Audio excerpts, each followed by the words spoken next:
Hi everyone. So far, we've analyzed markets assuming they operate freely through demand and supply. But in reality, governments rarely leave markets completely untouched.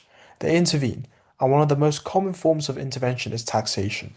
Today, we focus on indirect taxes, taxes on spending rather than income, and who actually bears the burden of these taxes. Governments intervene in markets for several reasons. Markets may not always produce outcomes that are efficient, fair, or socially desirable, so governments step in to influence outcomes. Taxation is one of the key tools used to do this.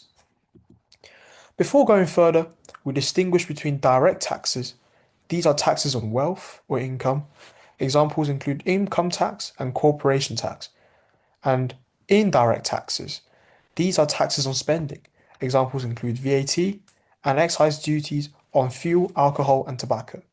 Today's focus is on indirect taxes because they directly affect prices in markets. Governments use indirect taxes for several reasons. One, generate, generate predictable revenue. Because consumption is relatively stable, tax revenue is reliable. Two, influence behavior.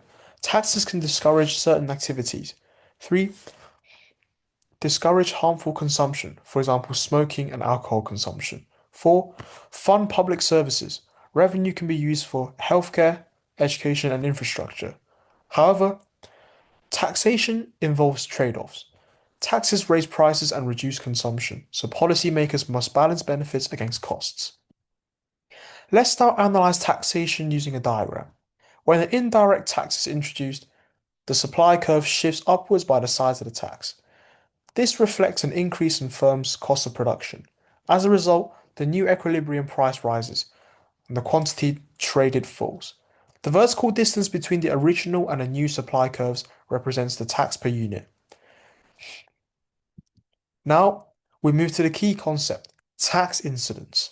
Tax incidence refers to how the burden of a tax is shared between consumers and producers, and crucially, it depends on elasticity. If demand is inelastic, consumers bear most of the tax because they cannot easily reduce consumption. However, if supply is inelastic, producers bear most of the tax because they cannot easily reduce production. The key rule is the less responsive side of the market bears the greater burden. Now let's apply this. Suppose demand is highly inelastic and a tax is introduced. What happens? Firms raise prices, consumers continue to buy similar quantities, and so most of the tax is passed on to consumers. This explains why governments tax goods like fuel and tobacco, because demand is inelastic, revenue remains high. Now, consider a tax on private school fees. In the short run, demand is relatively inelastic, parents are already committed, switching schools is difficult, so fees rise and parents bear most of the burden. In the long run, demand becomes more elastic, families adjust behavior, so enrollment may fall and the burden becomes more shared. This shows how elasticity changes tax outcomes over time. However, taxes do more than change prices. They also affect economic welfare. Taxes reduce total surplus, meaning the total benefit to consumers and producers. This creates a deadweight loss. Deadweight loss represents lost trades that would have benefited both buyers and sellers, and a reduction in overall economic efficiency. However, this loss may be justified if the tax generates important social benefits.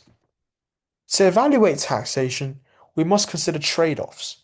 Advantages include raises government revenue, can correct harmful behaviors, and funds essential public services. And disadvantages include raises prices, reduces output, creates deadweight loss, and it potentially disproportionately affects certain groups. Tax incidence depends on elasticity, so understanding elasticity is essential for evaluating policy. Now let's summarize. Indirect taxes shift the supply curve upward. They increase prices and reduce quantity. Tax incidence depends on elasticity. The less responsive side bears more of the burden, and taxes create welfare effects, including debt weight loss. The key takeaway is this. Taxes do not just affect prices, they redistribute burden between consumers and producers, and they can create trade offs between revenue, efficiency, and equity. Understanding taxation requires combining demand, supply, and elasticity. In the next unit, we will explore market failure, situations where markets alone do not produce socially optimal outcomes. Thank you very much.